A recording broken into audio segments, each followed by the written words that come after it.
Hello guys, welcome to another video of CA Cap 1 Mercantile Law. So today our topic is contract of indemnity. It's a very important topic. So let's start. So uh, यसलाई contract of इन्डिमिनिटी गर्नुभन्दा अगाडि म एउटा example गर्छु. सबैभन्दा best example यसको contract of इन्डिमिनिटीको best example हाम्रो हुनसक्छ इन्सुरेन्स कन्ट्र्याक्ट. त्यसबाट यसको सबै कुराहरू क्ल्यारिटी आफै आउँछ. सो एक्जाम्पल, सो एउटा इन्सुरेन्स कम्पनी चाहिँ मानौँ लाइफ इन्सुरेन्स कम्पनी र एउटा यहाँ पर्सन छ है. सो इन्सुरेन्स कम्पनीले के भन्छ पर्सनलाई भनेपछि तिमी प्रिमियम भर तिम्रो रिस्क म उठाउँछु, अथवा कुनै पनि contract insurance contract life insurance हुनसक्छ, नन लाइफ हुनसक्छ.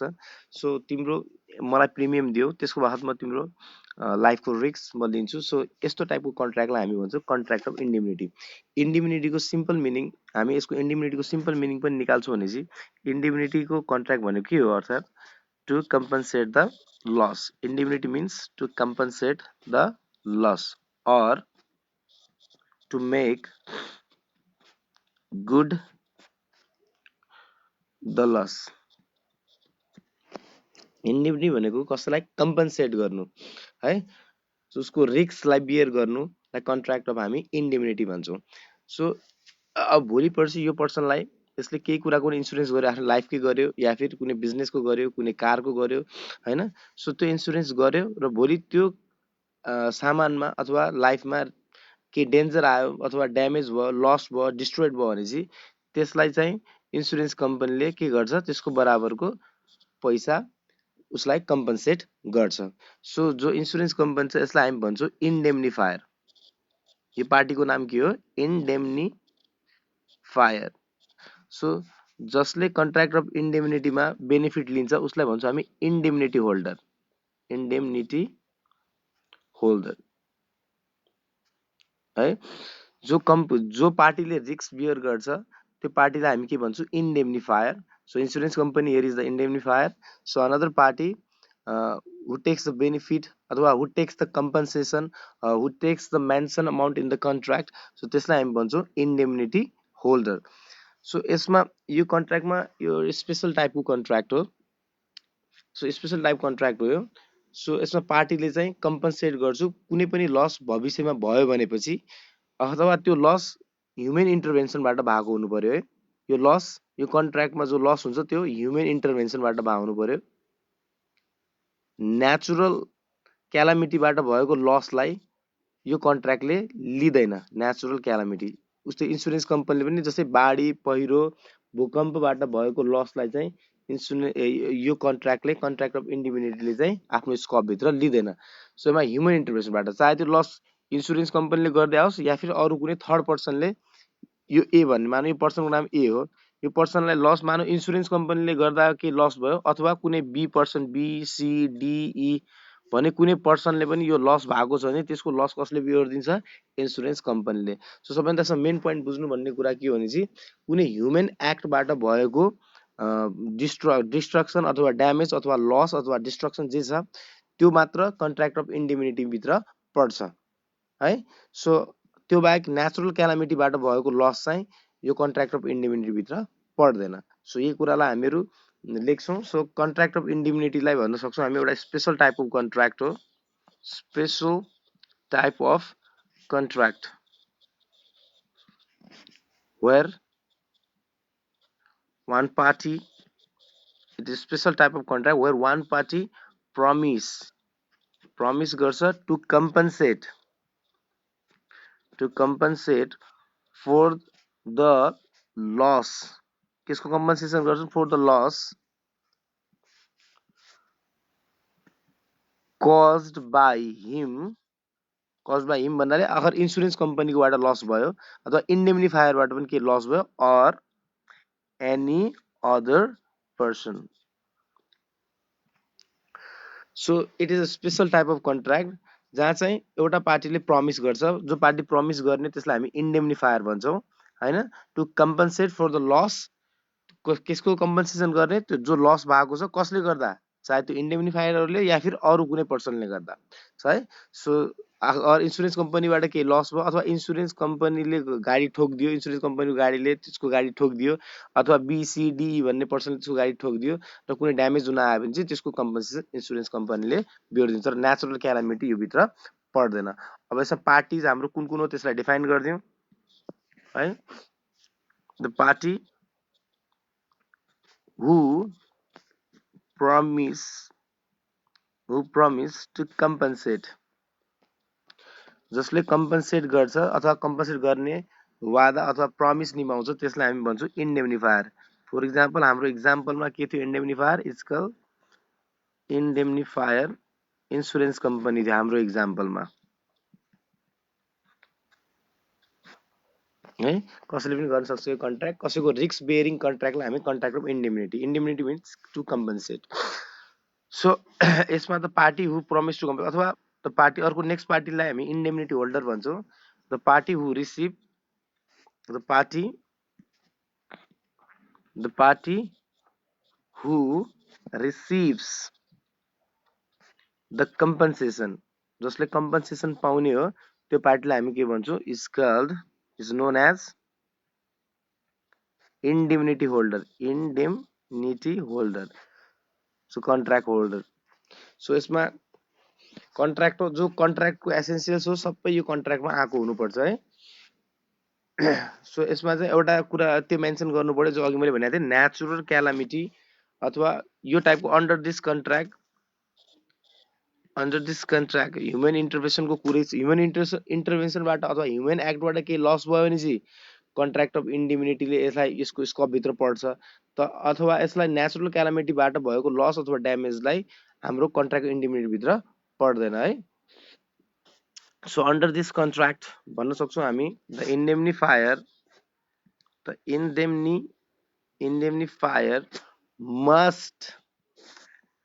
मस्ट ह्याभ प्रमिस्ड, किनभने चाहिँ नेचुरल क्यालामिटी कहिले आउँछ के आउँछ भन्ने कुरा कसैलाई थाहा हुँदैन है। Must have promised to compensate अथवा टु इन्डेमनिफाई हैन, to compensate or indemnify loss arising from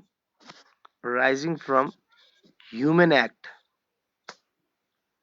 not the natural calamity. जुन चाहिँ नेचुरल क्यालामिटी कहिले आउँछ त्यो अनसर्टेन छ, त्यो वागरिङ भइहाल्छ है। वागरिङ र कन्टिन्जेन्ट कन्ट्र्याक्ट पढाएको थियो हामीहरूले। सो वागरिङ एग्रिमेन्ट जो अनसर्टेन छ, जो थाहै छैन है, सो त्यस्तो वागरिङ भइहाल्छ, अनसर्टेन इम्पोसिबल भइहाल्छ त्यसलाई उ गर्न, त्यही कारणले गर्दा त्यस्तो कन्ट्र्याक्टलाई हामी मान्दैनौँ। सो नेचुरल क्यालामिटीबाट कुनै लस हुन आयो भने त्यसको कुनै कन्ट्र्याक्ट त्यो वागरिङ नेचरको भइहाल्छ, कन्टिन्जेन्ट पनि बन्दैन। सो यस्तो टाइपको कन्ट्र्याक्टमा चाहिँ सो यो कन्ट्र्याक्ट बन्नको लागि ह्युमन एक्टद्वारा एक्सिडेन्टल हुनसक्छ, आग लागि हुनसक्छ, सर्ट सर्किट हुनसक्छ, त्यस्तो टाइपको लाइक कम्पन्सेसन गर्न मिल्यो है। एक्सिडेन्ट हुनसक्छ। सो ह्युमन एक्टभित्र के पर्न सक्छ यो पनि लेखिदिउँ। ह्युमन एक्ट्समा कस्तो कस्तो टाइपको हो, एउटा तिम्रो हुनसक्छ short circuit, accident, fire इटिसी।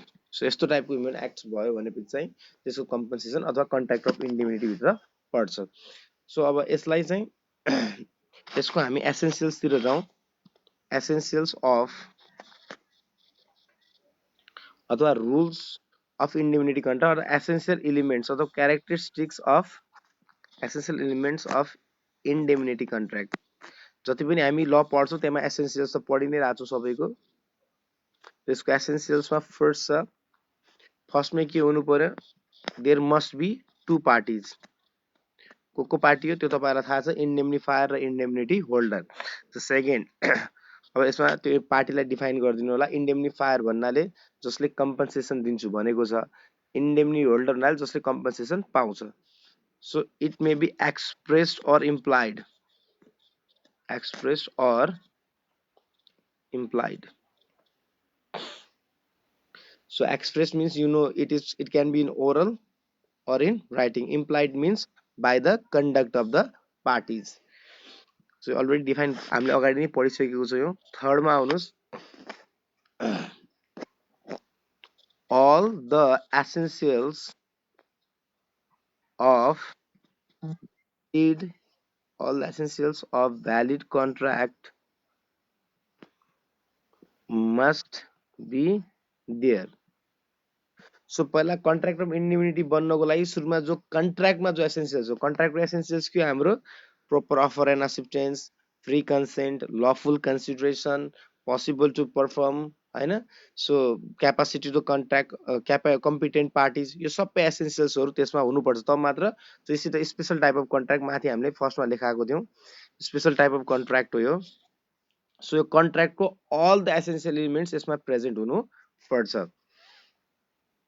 So यसमा प्रमिस छ एउटा, प्रमिस के हुन्छ to save another party from the loss, promise to save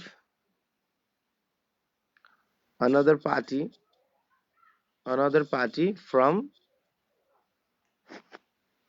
some kind of loss, सबैलाई some kind of loss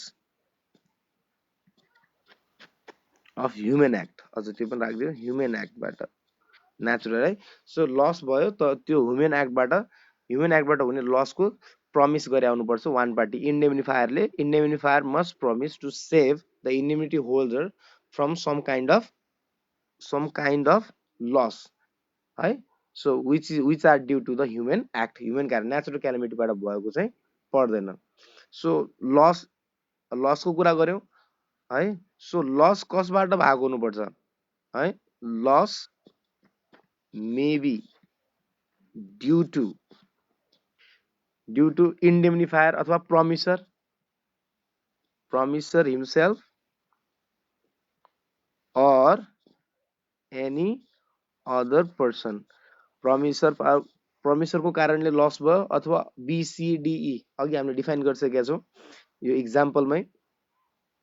अगर यो पर्सनलाई लस भयो इन्सुरेन्स कम्पनीको कारणले गर्दा है, इन्सुरेन्स कम्पनीको गाडीले उसको गाडीलाई ठोकिदियो अथवा बीसीईडीले उसकोमा आगो लगाइदियो या फिर केही पनि गरिदियो, चोरी गरिदियो, केही गरिदियो हैन, सो थेफ्ट पनि यसमै पर्छ। सो यो पर्सन इन्डेमिनिटी होल्डर र अब पर्सनले आफैले गरेको गल्तीमा त के अरे इन्सुरेन्स कम्पनीले कुनै कम्पन्सेसन बिहोर्दैन, बट इन्सुरेन्स कम्पनीले गरेको गल्ती होस् या फिर any other person in the world, so त्यसले गरेको कम्पन्सेसन चाहिँ बिहोर्छ। सो त्यही पोइन्टलाई हामीले यहाँ लिएर आयौँ फेरि, loss may be due to the promiser means यहाँ insurance company himself or any other person, जो कसैले पनि गरेको हो है। सो यसमा एउटा अर्को कुरा छ, इन्डेमिनिफायरको लाइबिलिटी कतिखेर अराइज हुन्छ है, इन्डेमिनिफायरको लाइबिलिटी कतिखेर अराइज हुन्छ आफ्टर द लस, एउटा यो पोइन्ट लेखिदिनु पर्यो है। द लाइबिलिटी अफ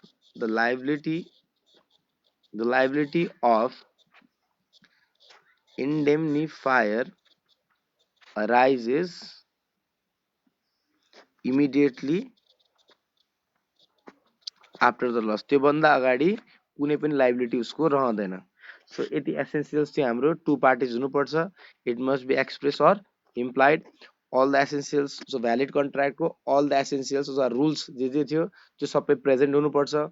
प्रमिसरले प्रमिस के हुन्छ खास, त्यो अदर पार्टीलाई सेभ गर्ने लसबाट, त्यो प्रमिस खालको कन्ट्र्याक्ट हुनुपर्छ है, अरूलाई लसबाट बचाउने, अरूलाई ड्यामेजबाट बचाउने अथवा अरूको लसलाई गुड गरिदिने, राम्रो गरिदिने, त्यस्तो टाइपको कन्ट्र्याक्ट हुनुपर्छ कन्ट्र्याक्ट इन्डिमिनिटीको लागि। सो लस कसले गरे आउनुपर्छ है, आफैले गरेको लस मानिँदैन इन्डिमिनिटी होल्डरले, कि त इन्डेमिनिफायरबाट लस हुनु पर्यो कि त थर्ड पर्सनबाट लस हुनु पर्यो। सो लाइबिलिटी यसमा त मात्र अराइज हुन्छ इन्डेमिनिफायरको अथवा इन्सुरेन्स कम्पनीको अथवा जो ग्यारेन्टी दिनेवाला हो, जसले उसको रिस्क टेकन गरेको हो, जसले उसको रिस्क बियर गरेको, खालि जसलाई लस दिन्छ। मैले कसैलाई भन्न सक्छु ठिक छ तिमी त्यो काम गर, तिम्रो रिस्क चाहिँ म लिन्छु हैन, तिमीलाई त्यसबाट केही घाटा भएपछि त्यसको रिस्क म बिहोरिदिन्छु। सो यस्तो type contract person to person पनि हुनसक्छ। इन्सुरेन्स कन्ट्र्याक्टबाट अलि राम्रो बुझिने भए हुनाले हामीले इन्सुरेन्स कन्ट्र्याक्टको इक्जाम्पल लियौँ। सो कन्ट्र्याक्ट अफ इन्डिमिनिटी दुईटा पर्सन पार्टीभित्र पनि हुनसक्छ, कसैले कसैको रिस्क लिनु भनेको नै कन्ट्र्याक्ट अफ इन्डिमिनिटी हो बस। अब यसमा इन्डिमिनिटी होल्डरको के राइट्सहरू छन्, यसको लास्ट टपिक त्यसलाई पनि कभर गरौँ। राइट्स अफ इन्डेमिनिटी होल्डर के होला, सिम्पल यसको राइट के होला, एक त लस भएको छ भने चाहिँ कम्पन्सेसनको अमाउन्ट रिसिभ गर्ने एउटा त्यो होला। अथवा यसको कारणले गर्दा जस्तै मैले गाडीको बाइकको इन्सुरेन्स गराएँ, एउटा त आफ्नो मलाई एक्सिडेन्ट भयो, मेरो ज्यानमा केही चोट आयो, मेडिकल इन्सुरेन्स भयो, म बिरामी भयो भने चाहिँ मलाई इन्सुरेन्स कम्पनीले पैसा दिन्छ। एउटा त मेरो राइट के हो, to get the compensation, to get the compensation, to get the compensation amount mentioned in the contract. So आफै बनाउने यो सिम्पल सेन्समा। सेकेन्डमा के होला, कहिलेकाहीँ मैले आफ्नो बाइकको इन्सुरेन्स गरेको छु, थर्ड पार्टी इन्सुरेन्स गरेको छु होइन। सो मेरो बाइकले कसैलाई ठोकिदियो भनेपछि बाइक एक्सिडेन्टमा त त्यो मान्छेको खर्च मैले बिहोर्नुपर्छ, हात खुट्टा भाँच्चियो या फिर कसैको गाडीलाई के नोक्सान भयो। सो अगर मैले आफ्नो गाडीको इन्सुरेन्स गरेको छु, मैले आफ्नो बाइकको इन्सुरेन्स गरेको छु भने चाहिँ मेरो इन्सुरेन्स कम्पनीले त्यो अर्को मान्छेलाई भएको लस पनि के गरिदिन्छ, बियर गरिदिन्छ। यो पनि अधिकार हो कि इनकेस मेरो लाग्दा कसैलाई ड्यामेज भयो भनेपछि चाहिँ, मेरो लाग्दा कसैलाई ड्यामेज भयो भनेपछि त्यो केयर पनि हामी के गराउन सक्छौँ, इन्डेम्निफायरबाट बन्द गराउन सक्छौँ, इन्डेम्निटी होल्डर भएको नाताले। So in case the damage has been caused to third person, so indemnity होल्डरले कसै अरूको लस गरिदियो भनेपछि the amount to be borne thereof by indemnifier। सो यो पनि अधिकारको कुरा हो। फर इक्जाम्पल मैले आफ्नो बाइकको इन्सुरेन्स गरेको छु, मैले कसैको एक्सिडेन्ट गरेर नोक्सान गरिदिन्छु, मेरो इन्सुरेन्स कम्पनीले त्यो खर्च बियर दिनुपर्छ, त्यसको यो बियर गरिदिनुपर्छ, बन्द गर्नुपर्छ है। सो द्याट्स वाइ त्यसलाई नै भन्न खोजेको। सो लास्ट एमाउन्ट छ, अब कहिलेकाहीँ इन्सुरेन्स कम्पनीले पैसा दिन्न भन्छ होइन, यो गल्ती ह्युमन एक्टबाट भएको होइन, तपाईँले जानजानी गरेर गल्ती हो भन्नुहुन्छ है। जस्तै इन्सुरेन्स कम्पनीले मैले कसैको एक्सिडेन्ट गरेँ या फिर के गरेँ, इन्सुरेन्स कम्पनी पैसा दिन्न भनिरहेछ भनेपछि मेरो लागि के रेमेडिज होला है, मेरो लागि के रेमेडी होला, म त्यसको लागि के गर्छु, कोर्टमा केस फाइल गर्छु।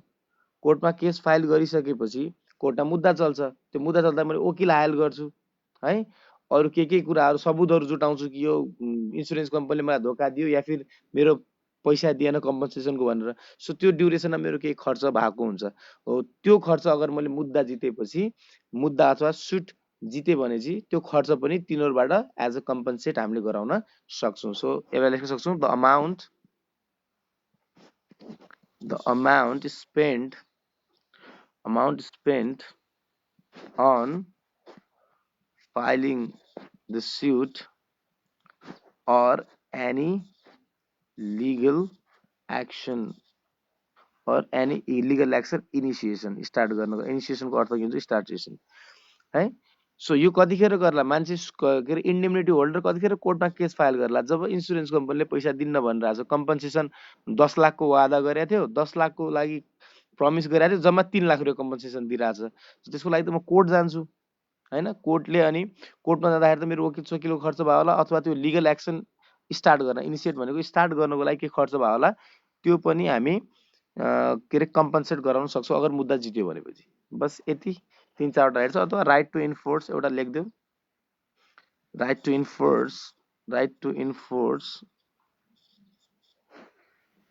इन्फोर्स अर्को लेख्न सक्छौँ, के भन्छ, इन्डेम्निफायर ड्युटी,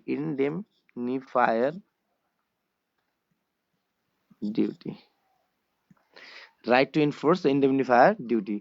सो अब मैले जतिखेर इन्डेम्निफायरको ड्युटी अराइज हुन्छ, लाइबिलिटी अराइज हुन्छ, त्यतिखेर मेरो अधिकार हो यो तपाईँ बिहोर्नुहोस् भनेर भन्नलाई इन्सुरेन्स कम्पनीलाई होइन। के घाटा भयो, के नोक्सान भयो भने चाहिँ ल तपाईँको लाइबिलिटी आयो, तपाईँ आफ्नो लाइबिलिटी बिहोर्नुहोस् भनेर म फोन गर्छु। So right to enforce indemnifier duty. So यति थियो। अब यसपछि एउटा टपिक यसमा बचेको छ, difference between contract of guarantee and contract of indemnity. So contract of guarantee मैले पढाएको छैन, यो च्याप्टर सानो भएको हुनाले मैले यसलाई निप्टाइदिएँ। सो स्टुडेन्टहरूले चाहिँ यतिसम्म चाहिँ गर्नु पर्यो र कन्ट्र्याक्ट ग्यारेन्टी हामी भोलि र पर्सि सक्छौँ, त्यसपछि यसको डिफरेन्स, यसको कम्पेरिजन पनि हामी राम्रोसँग गर्छौँ। Okay, thank you.